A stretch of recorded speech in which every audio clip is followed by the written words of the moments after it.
Hapon, welcome to Renalis Ray Vlog and maraming salamat po sa 47 subscriber and ang note po ni YouTube pag naka-reach po ako na 50 subscriber maaari na po ako mag-live na kung saan is pwede po kayong magtanong ng live tungkol do sa mga apps na aking nire-review sa Melolo apps, lalo na sa Melolo apps na talagang trending at legit na nag-earn po siya through Maya.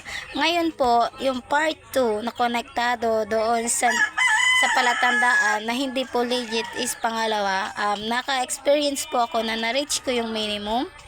Then, once na na-withdraw ko po, meron po siyang 7 days to 1 month bago daw po ma-receive yung payment. Para sa akin is, para sa aking experience, ikes na po siya kasi lumampas na po sa due date na sinabi pero paikot-ikot lang and hindi na i-withdraw siya.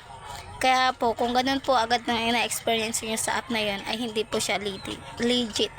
Kaya naman kung nagustuhan mo ang channel ko or video ko, please subscribe at pakishare na rin po para sa iba pa mga interesado sa mga earning apps. Muli magandang hapon.